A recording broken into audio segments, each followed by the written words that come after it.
بسم الله الرحمن الرحیم.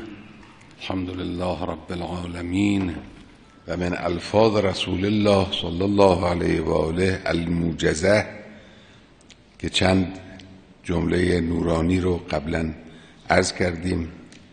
یکی هم اینه: السعید من وعظ بغیره. همه زندگی سرشار از عبرت هاست. انسان اگر چشم عبرت را باز بکنه و نگاه کنه به دیگران، خیلی از حقایق عالم برای انسان روشن می شود. نه اون مراد از روشن شدن حقایق مثل فراگیری معلومات نیست که انسان چیزی رو نمیدانه و بعد اون رو با تعلم به دست میاره. این یک جور فهمیدنه. از این مهمتر این است که چیزهایی برای انسان روشنه، جلو چشم انسانه. انسان تأمل و ژرف اندیشی درباره اینها نمیکنه و درس از اینها نمیگیره. اینها اون عبرت هاست. فرض بفرمایید یکیش همین مردن.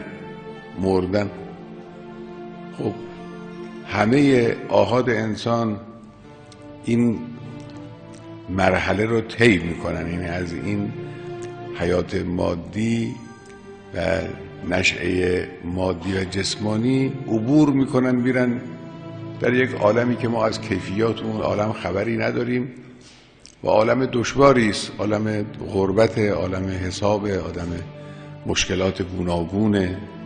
اینا همه فی الجمله میدانیم.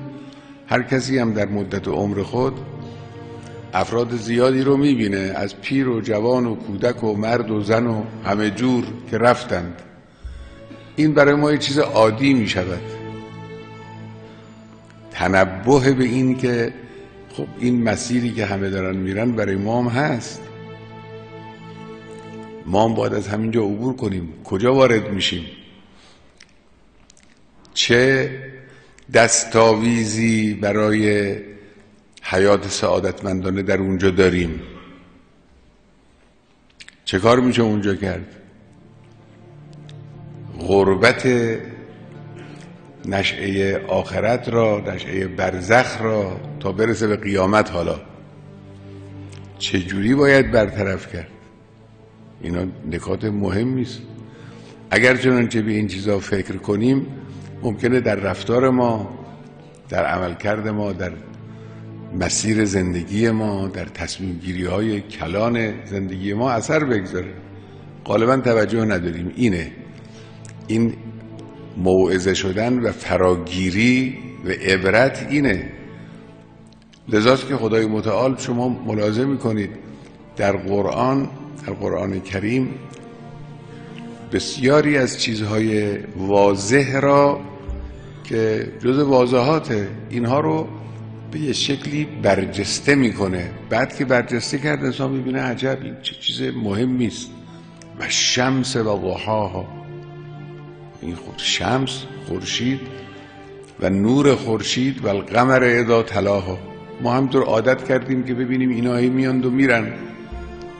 خب یک تأملی باید کرد. این رفت آمد طبق چه قانونی است؟ چه قاعده لا یتخلفی بر اینها حاکمه؟ این قاعده لا یتخلف از کجا ناشی شده؟ اینا همش نکات.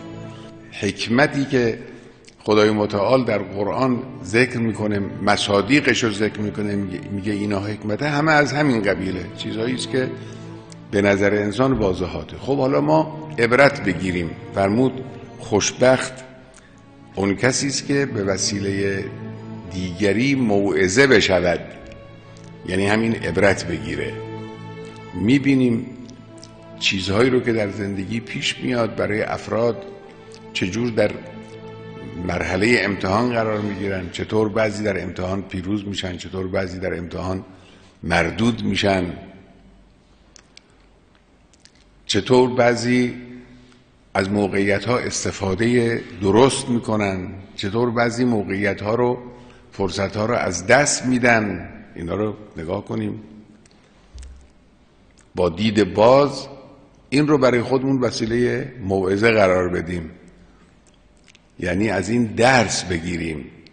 به جای این که وقتی کسی زمین خورد دلمون خنک بشه و بر روی احساسات خودمون، نه، به جای این توجه کنیم که عامل چی بود، عامل این زمین خوردن، عامل این اعتلاع و اوج، اینها چی بود، چگونه شد و ما چقدر میتوانیم از این فرصت ها استفاده کنیم. این مضمون حاصل این کلامه.